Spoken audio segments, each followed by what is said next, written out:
13 सितंबर 2022 आज की इस डेट के इंडियन एक्सप्रेस आर्टिकल्स को हम डिस्कस करेंगे, जहां हम लोग बात कर रहे होंगे कि भारत के अंदर दोस्तों जो हेल्थ अकाउंट्स है उसको दिखाया गया है।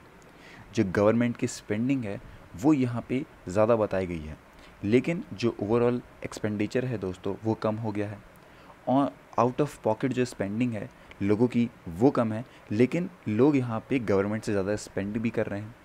ये पता लगेगा आज की वीडियो में, और हम ये भी देखने वाले हैं कि आखिर किस तरीके से भारत का जो यहाँ पे आप कह सकते हैं एक गथागीर वो रसिया से कैसे इंस्पायर होता है। लेंग इन स्टेट जो यहाँ पे आप कह सकते हैं ट्रिब्यूट रिस्पेक्ट दी जाती है, ओके, जो बड़े यहाँ पे फिगर्स रहते हैं, जो हाई रैंकिंग जो लोग रहते हैं उनको, उसके बारे में डिस्कस करेंगे। और ये भी देखने वाले हैं कि एल्ज़ाइमर्स का जो रिस्क है दोस्तों ये कोविड-19 की वजह से बढ़ गया है लोगों के अंदर। तो ये सब कुछ, ये सारी स्टडीज़ को हम लोग अपनी आज की इस वीडियो में इन डिटेल पढ़ने वाले हैं, तो बने रहिएगा और ध्यान से देखिएगा इस पूरी वीडियो को। अब स्टार्ट करें पर बता दूं मैं कि अनअकैडमी पे ऑफर चल रहा है, 20% ऑफ है स्टडी आईएएस कोड के साथ। आज से जो नए बैचेज हैं दोस्तों वो स्टार्ट हो जाएंगे, आप लोग यहाँ पे जाके एनरोल करके बेनिफिट्स ले सकते हैं। साथ ही दोस्तों 18 सितंबर को आपका होगा यूपीएससी सीएससी कॉम्बैक्ट, इसमें आपको अवार्ड्स वगैरह मिलेंगे और डाउट दरबार है दोस्तों आप लोग ले, तो आप लोग इसमें भी पार्टिसिपेट कर सकते हैं और डाउट्स वगैरह क्लियर कर सकते हैं। अब देखिए दोस्तों, बात करता हूँ मैं कि आखिर जो ये रिपोर्ट आई है कि ये क्या कहती है। यहाँ से हमें पता लगता है दोस्तों कि जो गवर्नमेंट की स्पेंडिंग है हेल्थ पे जो आ रहे हैं वो ज़्यादा हो रही है। बेसिकली कि गवर्नमेंट हेल्थ पे ज़्यादा स्पेंड कर रही है, लेकिन उसके बावजूद जो ओवरऑल एक्सपेंडिचर है दोस्तों हेल्थ पर वो डाउन होता हुआ हमें दिखाई देता है। जो आउट ऑफ पॉकेट स्पेंडिंग है दोस्तों वो भी कम हुई है, लेकिन जो लोग हैं, इंडिविजुअल जो लोग हैं दोस्तों, वो गवर्नमेंट से ज़्यादा स्पेंड कर रहे हैं। अब इसका क्या मतलब होता है? देखिए, गवर्नमेंट स्पेंड किस हिसाब से करती है। मान लीजिए गवर्नमेंट ने एक स्कीम लेके आया, वो स्कीम अप्लाई होती है, उस पर कुछ पैसे लगे। गवर्नमेंट ने यहाँ पे कुछ नए इनिशिएटिव्स चालू करे, उन पे जो पैसे लगे हैं, ओके, यहाँ ये बताया जा रहा है कि गवर्नमेंट जितना पैसा लगा रही है उससे ज़्यादा लोग लगा रहे हैं अपने हेल्थ पे। मतलब कि लोग ज़्यादा अवेयर हैं, गवर्नमेंट से भी ज़्यादा अवेयर हो गए हैं। अब इसके बारे में डिस्कस करते हैं इन डिटेल कि आखिर ये क्या है आर्टिकल, और जो भी इंपॉर्टेंट बातें हैं उसको बताता हूँ मैं आपको। देखिए, बताया गया जो गवर्नमेंट का जो पोर्शन है, जहाँ तक गवर्नमेंट एक्सपेंड करती है अपना एक्सपेंडिचर हेल्थ पे, वो जो हमारी कंट्री का है वो बढ़ चुका है, ओके। लेकिन दोस्तों जो ओवरऑल एक्सपेंडिचर है वो डिक्लाइन हो गया है। अब ओवरऑल एक्सपेंडिचर में कौन कौन आता है? देखिए, मान लीजिए हमारी गवर्नमेंट है, ओके, इसके साथ साथ हमारे कुछ इंडिविजुअल्स हो गए, कुछ जो प्राइवेट सेक्टर वाले हो गए वो आ गए इसके अंदर। मतलब कि बेसिकली एक तरफ आपकी पूरी गवर्नमेंट, एक तरफ हमारी होगी नॉन गवर्नमेंट सेक्टर्स। इन दोनों को मिला के जो एक्सपेंडिचर हो रहा है दोस्तों वो कम हो रहा है। गवर्नमेंट अपने एक्सपेंडिचर को बढ़ा रही है बेसिकली, लेकिन ओवरऑल जो एक्सपेंडिचर होता है हमारा वो कम होता है। अब ये कैसे डिसाइड किया जाता है कि ओवरऑल एक्सपेंडिचर क्या है? हमारी पॉपुलेशन, ओके, तो हमारी जो पॉपुलेशन है दोस्तों इसके हिसाब से पता लगाया जाता है कि एक पॉपुलेशन, जो हमारी पूरी पॉपुलेशन है, इसको हम लोग चेक करते हैं कि पर इंडिविजुअल कितना एक्सपेंड होना चाहिए। वो डिसाइड करता है कि आखिर ओवरऑल जो एक्सपेंड हो रहा है वो कितना हो रहा है। देखिए दोस्तों, अगर हम लोग बात करें according to national health accounts estimate 2018-19 का, वहाँ पे बताया गया था कि जो गवर्नमेंट स्पेंड करती है वो परसेंटेज जो है वो बढ़ गया है 11% पॉइंट तक। प्रीवियस मतलब कि जो 2013-14 का था उससे बढ़ चुका है बेसिकली, ओके। इसके साथ साथ दोस्तों जो मेन फाइंडिंग्स आई है, अगर उसको मैं आपके साथ डिस्कस करता हूँ तो बताता हूँ मैं बेसिकली कि जो हमारे 2018-19 की रिपोर्ट आई थी उसके हिसाब से जो प्रोपोर्शन था कंट्री के जीडीपी का वो डाउन हुआ था 1.28% फ्रॉम 1.35% प्रीवियस ईयर से। तो ये कुछ परसेंट डिक्लाइन होता है। जो टोटल हेल्थ स्पेंडिंग है, जो कि आप कह सकते हैं दोनों ही, चाहे गवर्नमेंट हो चाहे नॉन गवर्नमेंट एजेंसीज़ का हो, वो भी दोस्तों डिक्लाइन होती है। ये डिक्लाइन हुई दोस्तों 3.9% से लेके पिछले साल जो थी उससे 3.2% तक ये पहुँच गई थी 2018-19 के अंदर। यहाँ पे मैं बताता हूँ आपको, जो हेल्थ इकोनॉमिस्ट हैं, जो प्रोफेसर रहे हैं दोस्तों स्कूल ऑफ गवर्नमेंट और public policy at OP Jindal university, उन्होंने बोला कि जो डिक्रीज़ आया है, ये जो डिक्रीज़ हमें देखने मिला है गवर्नमेंट की स्पेंडिंग का, वो है दोस्तों जीडीपी जो भी यहाँ पे हैपन होती है, क्योंकि वो लोग यहाँ पे एक रॉन्ग इंडिकेटर यूज़ करते हैं। इंटरनेशनली दोस्तों अगर हम लोग कंपेयर ना करें और ना ही हम लोग इंटरनेशनल इन चीज़ों को देखते हैं, तो उन्होंने ये बोला कि हम लोग इंडिकेटर ही गलत यूज़ करते हैं। जो मेथड है हमारा, जिन तरीक़ों से हम लोग ये नाप रहे हैं कि हम लोग कितना स्पेंड कर रहे हैं, यही गलत है और इसकी वजह से हमें ये चीज़ें मिलती हैं। जो दोस्तों यहाँ पे करंट हेल्थ जो एक्सपेंडिचर है हमारा, उसको यहाँ पे इंक्लूड नहीं किया जाता है कैपिटल की स्पेंडिंग पे, उन्होंने ये बोला। अब इनका क्या कहना था या फिर इस पूरी लाइन से क्या मतलब है? मान लीजिए दोस्तों 2017 में एक बिल्डिंग बनती है, मतलब हॉस्पिटल वगैरह बनते हैं। ओके, अब 2017 में जो हॉस्पिटल बन चुके हैं वो 2018 में वापस थोड़ा ना बनेंगे, लेकिन 2017 का जो यहाँ पे रिपोर्ट आएगा उसके हिसाब से तो पैसा ज़्यादा रहेगा। इन चीज़ों को उन्होंने बताया कि कुछ चीज़ें ऐसी होती हैं जो कि कांस्टेंट रहती हैं, जिनको हम लोग बार बार नहीं बनाते। बेसिकली बिल्डिंग्स हो गई, कोई हमने यहाँ पे मशीन ले ली, ओके, कोई हमने इक्विपमेंट ले लिए, तो वो हर साल थोड़ी ना हम लोग खरीद रहे हैं, पर जिस साल खरीदे जाएंगे उस साल हमारा जो एक्सपेंडिचर है, जो उस पर खर्चा है, वो तो बढ़ेगा ही, ऑब्वियस सी बात है। इन चीज़ों को उन्होंने बोला और ये चीज़ें उन्होंने बताई बेसिकली। ओके, अब देखिए दोस्तों, जिस तरीके से आपको मैं बताना चाहूँगा 2018-19 के अंदर एक काफ़ी मैसिव फॉल इन आउट मिला था हमें, basically out of pocket expenditure में, जो कि पेशेंट्स के द्वारा किया जाता है। ओके, उसको यहाँ पे रिकॉर्ड करा गया था।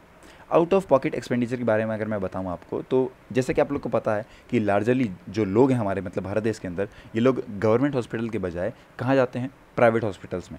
ओके, वहाँ पे ये लोग जाते हैं और आप कह सकते हैं वो इस्तेमाल, बेसिकली जो भी उनका इलाज होता है उन्हें ऐसा लगता है कि वहाँ ज़्यादा बढ़िया हो रहा है। तो ये चीज़ हमें पता लगती है। पहली बात क्या है कि पब्लिक यहाँ पे पैसा देने को तैयार है।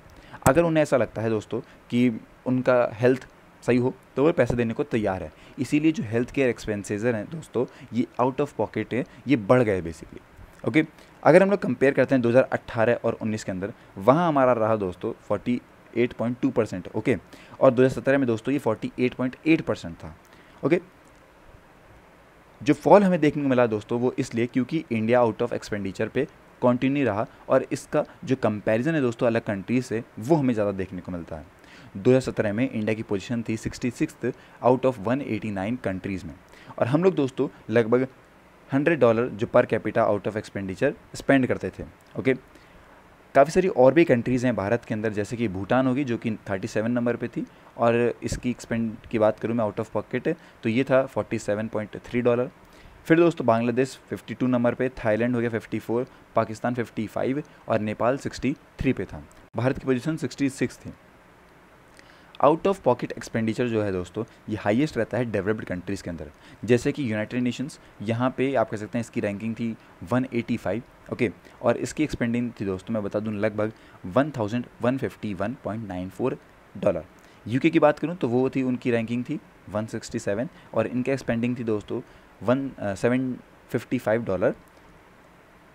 ओके, अगर टॉप की बात मैं बताऊं तो स्विट्ज़रलैंड सबसे ज़्यादा पैसा खर्च करता है, 189 कंट्रीज़ में से 189 उसकी रैंक थी, और ये खर्च करता है दोस्तों लगभग आप कह सकते हैं $2109। तो इतना पैसा स्विट्ज़रलैंड यहाँ पे आउट ऑफ पॉकेट एक्सपेंड पे स्पेंड कर रहा होता है।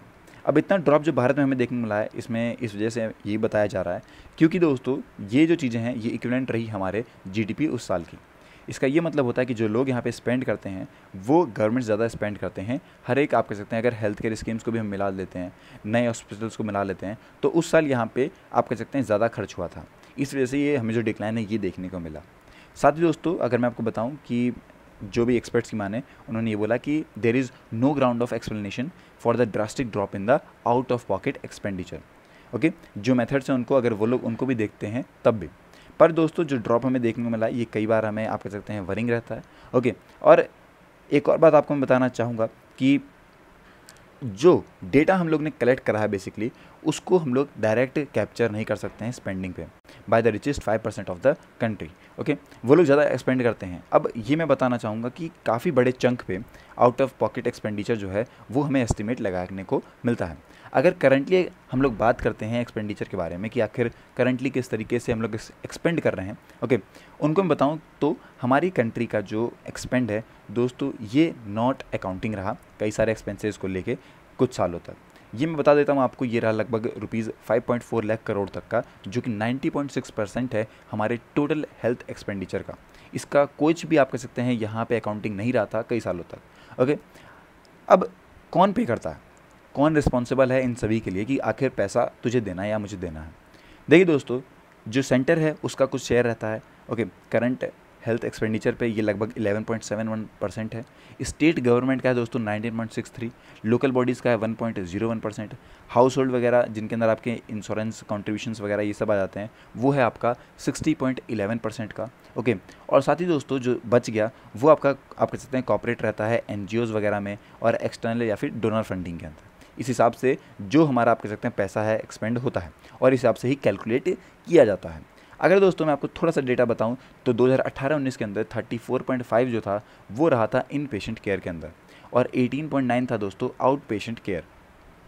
साथ ही 0.77 था आपका डे टू डे जो यहाँ पे हमें केयर मिलता है उसको, और 3.5 था आपका पेशेंट के ट्रांसपोर्टेशन पे, 4.17 रहा आपका लेबोरेटरी के अंदर इमेजिंग सर्विसेज वगैरह इन सबको मिला के। तो इस तरीके से कुछ जो डेटा है ये रहा। अब दोस्तों बात करते हैं कि आखिर जो गवर्नमेंट है ये किस पे स्पेंड करती है बेसिकली अपना पैसा। तो जो टोटल गवर्नमेंट हेल्थ एक्सपेंडिचर आता है वो स्पेंड होता है by the government body for any purpose. और जो ईयर था दोस्तों मैं बताता हूँ आपको, बेसिकली उस साल ये रहा दोस्तों 2.42 लाख करोड़ का, जो कि अकाउंट करता है लगभग 40.6% टोटल हेल्थ एक्सपेंडिंग में। जो गवर्नमेंट का शेयर है दोस्तों टोटल एक्सपेंडिचर में वो इंक्रीज़ होता है 11%, ओके, क्योंकि पिछले 5 सालों से हमें ये चीज़ देखने को मिलती है। और ये रहा दोस्तों, अगर मैं बताऊँ आपको 2014-15 वाला, उस टाइम पे 29 था, उससे ज़्यादा ही हमें यहाँ देखने को मिला था। ओके, तो ये सारा डेटा है जो कि हमें यहाँ देखने को मिलता है कि आखिर गवर्नमेंट किस बेसिस पे जो पैसा है इसे खर्च कर रही है, और किस बेसिस पे हमें यहाँ पे जो आउट ऑफ पॉकेट एक्सपेंडिचर और जो हेल्थ के एक्सपेंडिंग है ये पता लगता है। अगला आता है दोस्तों लेइंग इन स्टेट। जैसे कि आपको पता होगा क्वीन एलिजाबेथ को यहाँ पे कफन में रखा गया है और उनका देहांत हो गया दोस्तों। ओके, तो ये बोला गया है कि उनकी जो सेरेमोनियल यहाँ पे प्रोसेस चल रही है ये चलेगी 19 सितंबर तक, और इस पीरियड के अंदर दोस्तों जिस भी लोगों को यहाँ पे दुख है वो सब आप कह सकते हैं अपना रिस्पेक्ट जो है वो दिखाते हैं अराउंड द क्लॉक। ओके, अगर इस ट्रेडिशन के बारे में बताऊँ मैं आपको लेइंग इन स्टेट के बारे में, तो इसे डिस्क्राइब किया गया है formal solemn occasion during a disease person coffin के साथ। मतलब कि जब कोई बहुत महान व्यक्ति जिसका यहाँ पे देहांत हो जाता है, तो जब उसको आप कह सकते हैं ट्रिब्यूट या फिर आप कह सकते हैं रिस्पेक्ट देने के लिए उसके फनरल से पहले पहले ये सब किया जाता है, बेसिकली लेइंग इन स्टेट करा जाता है। और यहाँ पे वो लोग जिन्हें दुख हो रहा है वो लोग आके खुद को आप कह सकते हैं जो रिस्पेक्ट है इसे दिखाते हैं। According to UK parliament website दोस्तों, उन्होंने ये कहा है कि the sovereign as the head of state, the current और the past queen consort, sometimes former prime ministers को आप कह सकते हैं लेइंग इन स्टेट यूके में दिया जाता है। अगर वहीं यूएस के बारे में बताऊं मैं आपको, तो वहाँ पे बताया गया है कि जो प्रेसिडेंट हो गए, occasionally another high ranking officials या फिर मिलिट्री लीडर को ये दिया जाता है बेसिकली। ओके, मतलब कि अगर मैं आपको बताऊँ कि जो हाई रैंकिंग के लोग हो गए, जो काफ़ी आप कह सकते हैं इंपॉर्टेंट है एक कंट्री के लिए, ओके, यूके के लिए, यूएस के लिए, उनको लेइंग इन स्टेट दिया जाता है। मतलब कि लोगों को आप कह सकते हैं एक तरीके से मौका दिया जाता है कि जो लोग यहाँ पे रिस्पेक्ट शो करना चाहते हैं उस व्यक्ति के लिए, वो यहाँ पे आप कह सकते हैं रिस्पेक्ट दिखा सकते हैं। अब्राहम लिंकन जो थे वो दोस्तों, जो कि पहले यूएस प्रेसिडेंट रहे, जो जिन्हें यहाँ पे लेइंग इन स्टेट मिला था यूएस कैपिटल के अंदर। अगर इंडियन प्रोटोकॉल के बारे में बताऊँ मैं आपको, तो इंडिया जो है वो स्टेट फंडल्स करता है to departed dignitaries like sitting president, prime minister, former prime minister, presidents और गवर्नर। इनके साथ साथ दोस्तों जो लोग जिनके पास सेंटर के पास ऐसी पावर है, ओके, या फिर ऐसे लोग यहाँ पे आप कह सकते हैं जो जिन्होंने बहुत अच्छा काम करा है, तो सेंटर उनके लिए भी यहाँ पे आप कह सकते हैं लेइंग इन स्टेट कर सकता है। भारत के अंदर दोस्तों यहाँ पे आपको बता दूं मैं कि कुछ गाइडलाइंस भी दी गई हैं हमारी मिनिस्ट्री ऑफ होम अफेयर्स के द्वारा। उन्होंने ये बोला है कि before the arrangement are made for the funeral the after the customary religious rituals, ये परफॉर्म करने से पहले जो बॉडी है उसे लेइंग इन स्टेट में रखा जाता है, जिससे कि लोग यहाँ पे लास्ट में आप कह सकते हैं मतलब कि उनका जो रिलीजियस एक्टिविटी है उससे पहले पहले उन्हें लेइंग इन स्टेट में रखा जाएगा भारत के अंदर। एक और बात दोस्तों मैं बता दूं कि हमारे भारत देश के अंदर आफ्टर महात्मा गांधी की डेथ के बाद जिन्हें यहाँ पे रखा गया था बिरला हाउस के अंदर, उसके बाद रखा गया इंदिरा गांधी को जिन्हें रखा गया 3 मूर्ति भवन में, और अटल बिहारी वाजपेयी को जिनको रखा गया था बीजेपी के हेडक्वार्टर के अंदर। तो इन लोगों को लेइंग इन स्टेट यहाँ पे अब तक हमें देखने को मिला है। फिर दोस्तों एक ही छोटी सी रिपोर्ट आती है, इसके बारे में बता दूं मैं आपको कि जो अल्जाइमर्स है इसका रिस्क बढ़ गया है ओल्डर लोगों में, जिन्हें यहाँ पे कोविड रहा उनको भी। तो एक तरीके से एक पूरी रिसर्च होती है यहाँ पे, ओके, जिसके अंदर कई सारे लोगों को रखा गया, 85 ईयर्स के जो ऊपर वाले हैं उनको बताया गया कि उन्हें ज़्यादा रिस्क है। ओके, इसके साथ साथ उन्होंने ये भी बता दूं मैं आपको, जो रिसर्चर्स थी उन्होंने अनक्लियर करा वेदर कोविड-19 might trigger new onset of Alzheimer's disease और एक्सेलरेट इन इमरजेंसी। मतलब कि बढ़ सकता है बेसिकली अगर आपको यहाँ पे कोविड-19 है, तो एक तरीके से आपको नहीं, बेसिकली जिनकी उम्र 85 से ज़्यादा है तो उनमें ये चीज़ें बहुत ज़्यादा बढ़ गई हैं। ओके, जो रिपोर्ट आई दोस्तों उससे पता चला हमें कि 50 to 80% हायर रिस्क है कि उनके अंदर जिन लोगों को यहाँ पे कोविड-19 हुआ है और जिनकी एज 65 से ज़्यादा है उनमें ये चीज़ें बढ़ सकती हैं, उनके कॉन्सिक्वेंसेज ज़्यादा हैं बेसिकली। एक पूरी रिपोर्ट होती है, 4 लाख लोगों को यहाँ पे आप कह सकते हैं बताया गया, बेसिकली उनके अंदर चेक करा गया था। ओके, और जो रिपोर्ट है दोस्तों ये फरवरी 2021 से मई 2021 के बीच की रही थी, मतलब कि फरवरी 2020 से लेकर मई 2021 तक ये रही। ओके, जो फैक्टर्स हैं जिनकी वजह से आप कह सकते हैं डेवलपमेंट रही अल्जाइमर डिजीज़ की, वो बताया गया कि पुअरली अंडरस्टूड, और यहाँ पे 2 पीसेस को कंसीडर करा गया है, जैसे कि प्रायर इन्फेक्शन या फिर कोई वायरल इन्फेक्शन या फिर इन्फ्लेमेशन अगर होता है तब ये अल्जाइमर्स जो है इसका रिस्क बढ़ रहा है। तो ये शॉर्ट था आपको, इसलिए मैंने बढ़ा दिया, आपको इतना इंपॉर्टेंट नहीं है। अब दोस्तों ये हमारे लिए बहुत इंपॉर्टेंट है। रशियन, आप कह सकते हैं रसिया से इंस्पायर होते हैं हमारे यहाँ पे जो गताकार हैं वो। Maharashtra deputy chief minister Devendra Fadnavis Wednesday को यहाँ पे उन्होंने अनवील करा, आप कह सकते हैं, स्टैचू ऑफ लोक साहित्य, ओके, बलादेर अन्ना बाऊ का। All Russia state library for foreign literature Moscow के अंदर आप कह सकते हैं इनका जो स्टैचू है इसको यहाँ पे हमें रिवील होता हुआ दिखाई देता है। ओके, इनके अगर हिस्ट्री के बारे में बताऊँ मैं आपको तो तुकाराम बाऊराव साठे, जो कि बाद में बने अन्ना बाऊ साठे, इनका जन्म होता है एक दलित फैमिली के अंदर 1 अगस्त 1920 को महाराष्ट्र के वाटेगांव विलेज के अंदर, जो कि सतारा डिस्ट्रिक्ट में आता है। और 1930 के अंदर दोस्तों ये आप कह सकते हैं इनकी जो फैमिली थी ये मूव हो जाती है कहाँ पे, मुंबई में। मुंबई में आने के बाद ये कुछ काम करते हैं, जो भी आप कह सकते हैं दलित वाले काम थे उनको इन्होंने करा। 1934 के अंदर दोस्तों ये पार्टिसिपेट करते हैं पहली बार वर्कर स्ट्राइक में मुंबई में, under the leadership of Lal Bawta mill workers union के अंदर। इसके बाद दोस्तों ये कह सकते हैं ये आते हैं जो मटुंगा लेबर कैंप के अंदर, जिसको आप कह सकते हैं हमें आर.बी. मोरे के द्वारा इन्हें उनके बारे में पता लगा, जो कि एसोसिएट थे डॉक्टर बाबा साहब अम्बेडकर के। और आपको बता दूं मैं कि वो फेमस थे उस टाइम पे जो आपका चवड़ा लेक सत्याग्रह हो रहा था उसके लिए।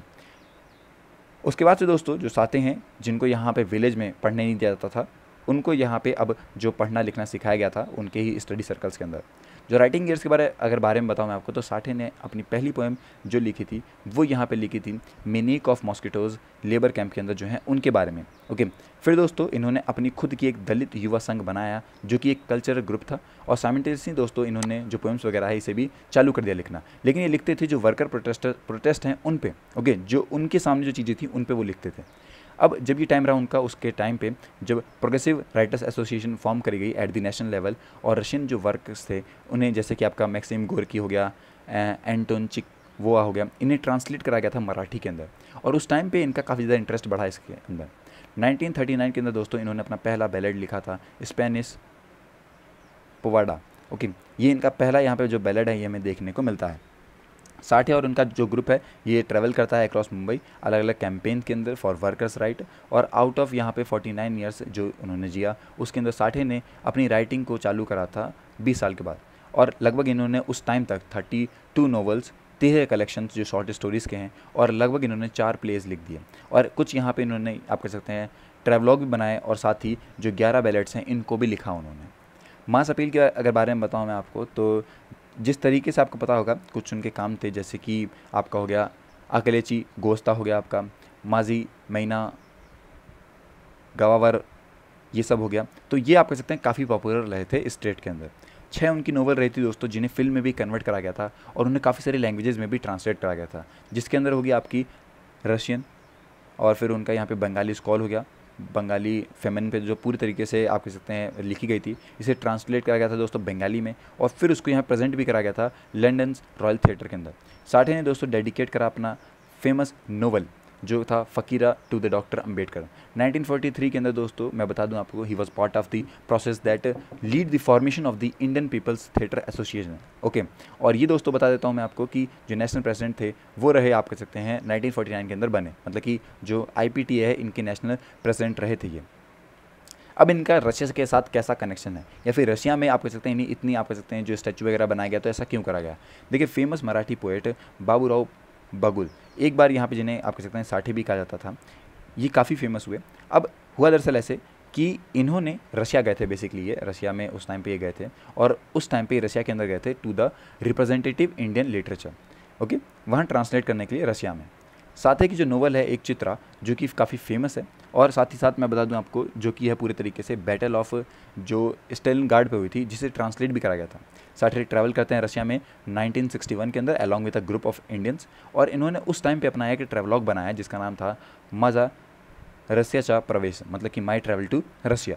और उसके बाद मैं बता दूं आपको, इन्होंने जो राइटर्स था उन पे लिखा वर्कर्स को लेके, जो उनसे मिलने नहीं आए थे, जो आप कह सकते हैं मतलब मिल नहीं पाए थे बेसिकली उनसे, जो मिलना चाहते थे। और वो ये चाहते थे, जो वहाँ के लोग थे वो ये चाहते थे, जो वर्कर थे वो ये चाहते थे कि वो खुद आएँ और विज़िट करें रशियन स्लम्स को और डिस्क्राइब करें कि उनका घर और यहाँ में कितना फ़र्क है, या फिर रिलेटेबल जो चीज़ें हैं इनको बता सकें।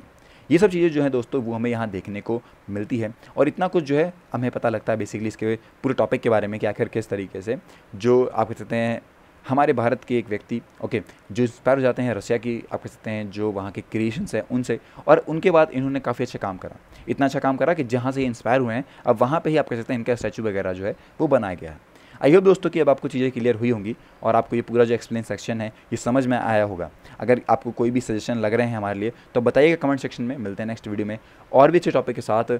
Till then take care and have a nice day.